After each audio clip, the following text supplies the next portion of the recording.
Continuamos, amigos y amigas que escuchan y sintonizan Luz Radio 102.9, conversando con el profesor Lino Latela, profesor de Filosofía de la Universidad Cecilio Acosta, y Gabriel Andrade, que nos acompaña siempre para debatir de estos temas de interés.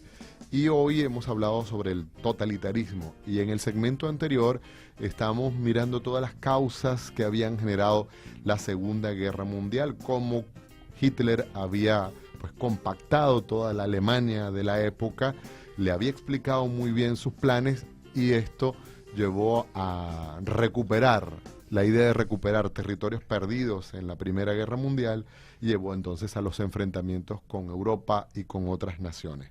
Vamos a ver cómo termina esto de la Segunda Guerra Mundial, Gabriel. Yo tengo mucho interés en conocer eso porque, según entiendo, Hitler empezó ganando la guerra. Es decir, fue un buen estratega militar al principio. ¿Cómo fue que las cosas cambiaron tan repentinamente y Alemania la haya perdido? Bueno, ya hay situaciones estratégicas de la propia guerra que desencadenan los acontecimientos. Por ejemplo, se dice que fue un error la invasión a Rusia, ¿no? Y claro, y en un inicio habían hecho un pacto de no agresión y Hitler lo rompe, por lo visto. Sí, claro. Lo que pasa es que mutuamente se tenían miedo, ¿no? Parece que el miedo más terrible que sentía Stalin era de que todo Occidente detrás de Hitler se le viniera encima a él, ¿no? El comunismo. Por otra parte, Hitler veía en el comunismo un sistema internacionalista, pues un sistema imperialista igual que él. O sea, dos trenes que tarde o temprano iban a tener que chocar, ¿no? Entonces, quien da el paso es Hitler, invade Rusia, pero eso significó, digamos, costos muy fuertes en cuanto al ejército alemán, pues la vida del ejército, de los componentes del ejército que fueron muriendo en esa invasión, ¿no? Sin lograr conquistar el poder. ¿Tú dirías que la invasión a Rusia entonces fue el gran error estratégico de Hitler? Y digamos, el ataque a Pearl Harbor por parte de los japoneses, que metió toda fue la excusa para que los Estados Unidos entrasen, ¿no? Entonces, que Pearl Harbor está en la costa pacífica, en Hawái, Hawái es como la base que protege la costa oeste de los Estados Unidos. Bueno, eso lo atacaron los japoneses, que fue el único ataque que recibieron directamente una parte del territorio estadounidense, y ya los Estados Unidos apoyaban a Inglaterra sobre todo, ¿no? Le garantizaban una protección, pero los Estados Unidos y la opinión pública y los políticos siempre eran aislacionistas. O sea, nada que ver con esa guerra, no queremos esa guerra.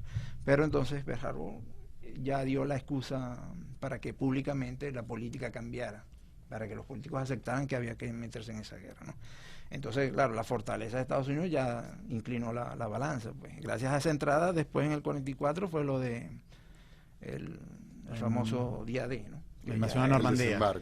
Sí, en el este, digamos en Rusia, lo que pasa es que el agotamiento el poder allá en Moscú, muy lejos, y entonces eso no lo soportaron los alemanes. Pues la guerra en dos frentes y después el desgaste frente al clima, además, ¿no? Sí, frente a las condiciones en el este, pues... Porque el ejército de Stalin, el ejército estaba muy mal preparado, desactualizado en términos militares, etcétera, en cuanto a estrategia y a armas.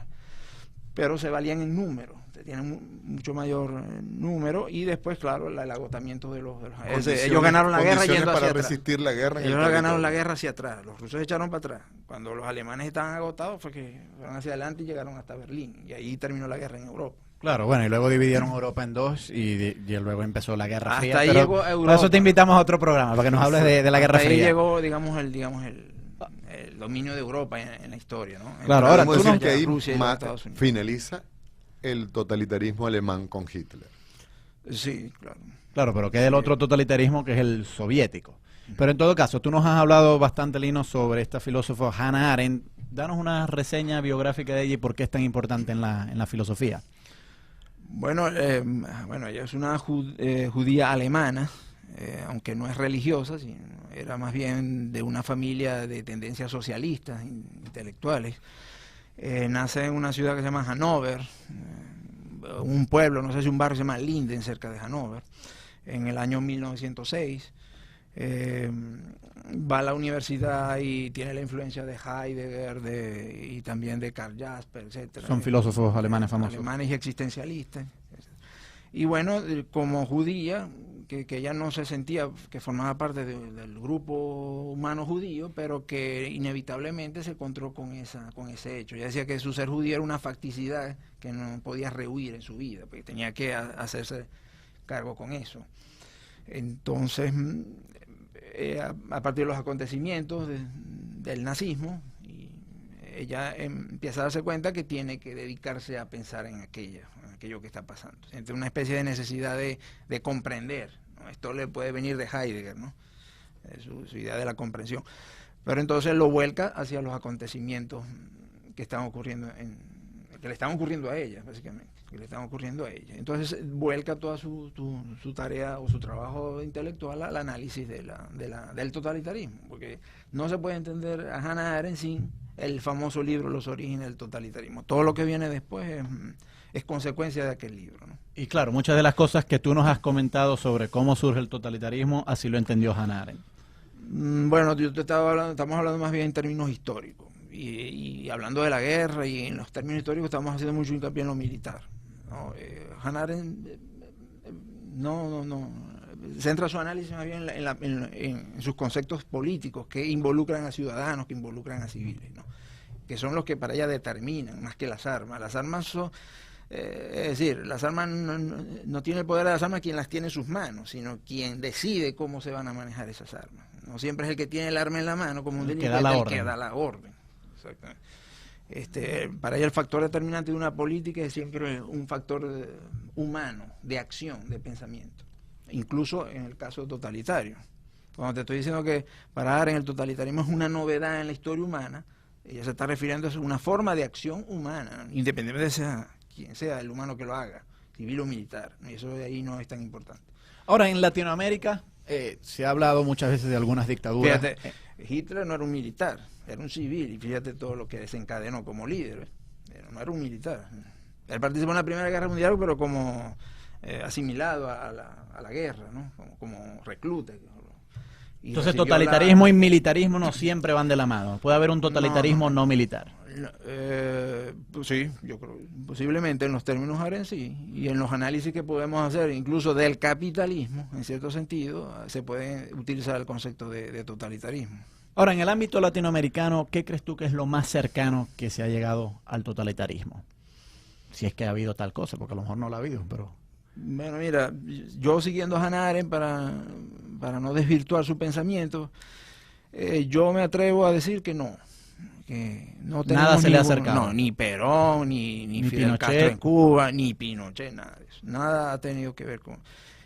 hay rasgos obviamente característicos, pero si yo me ubico en Hannah Arendt nos habla de, bueno, hay tiranía, el concepto de violencia, Hannah Arendt lo separa de la política y lo separa del poder, aunque esto parezca tonto, pero Hannah Arendt dice que, digamos, el poder de un hombre solo, como puede ser Pinochet, es el poder de un tirano, ¿no? No es el Estado que aplasta. Sí, exactamente. Y como te vuelvo y te recalco, el totalitarismo para Hannah Arendt es un fenómeno inédito y solo está, digamos, adscrito a la Alemania nazi y a la Rusia stalinista. No a la Rusia, perdón, del 1917 o la de 1905, la de Stalin, que era que enfrentaba al zarismo, la de 1905 con consejos revolucionarios. Eso ella lo ve radicalmente democrático. Es el sistema de Stalin que impone una dictadura de partido único. Es ahí donde sí entra la... Ahora, Hannah Arendt también tiene otro libro famoso, no sé si nos puedes comentar brevemente sobre eso, sobre Eichmann, que fue el funcionario nazi que ideó el Holocausto. ¿Qué dice ella sobre él brevemente? Bueno, ella es famosa por dos grandes libros, ¿no? En términos así, famosa publicitariamente, Los orígenes del totalitarismo y Eichmann en Jerusalén, un informe sobre la banalidad del mal, así se llama el libro. En el primer libro, en Los orígenes del totalitarismo, la preocupación fundamental era comprender aquel mal que ella denomina mal radical, o sea, el mal absoluto. Así, ese era el espectro totalitario, una especie de mal absoluto, mal radical. Y ella tenía la idea, con ese concepto de mal radical, de que consistía en una especie en algo que hacía superfluo al ser humano como ser humano. Lo hacía superfluo, es decir, anulaba su pensamiento, su capacidad crítica, y esto era lo que posibilitaba ese estado de cosas. esa inquietud es la que la lleva a ella a ir a observar el juicio que se le hace a Eichmann. La responsabilidad de Eichmann fue transportar a los judíos a los campos de exterminio. Le pusieron esa tarea. Una tarea, bueno, monstruosa, si se pone a ver lo que hizo. Pues. Se fueron cientos de miles de personas que llevó a cámaras de gas, ¿no?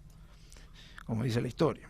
Eichmann observa entonces el juicio y se da cuenta de que aquel hombre, ese juicio fue en Jerusalén y todo ya estaba preparado, digamos, para crear en aquel hombre una especie de fenómeno o espectro malévolo, ¿no? que había destruido al pueblo judío.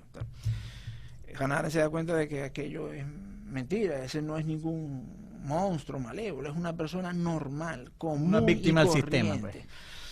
No, bueno, Hannah Arendt no dice que sea una víctima del sistema, un co-culpable, como pueden ser culpables también todas las personas normales que permiten que esas cosas...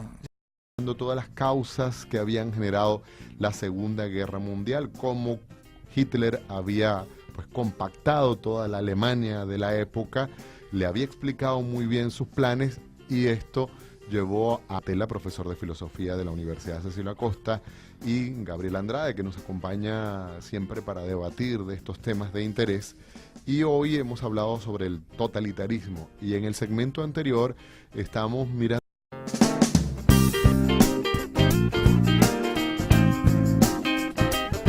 Continuamos, amigos y amigas que escuchan y sintonizan Luz Radio 102.9, conversando con el profesor Lino a recuperar, la idea de recuperar territorios perdidos en la Primera Guerra Mundial llevó entonces a los enfrentamientos con Europa y con otras naciones.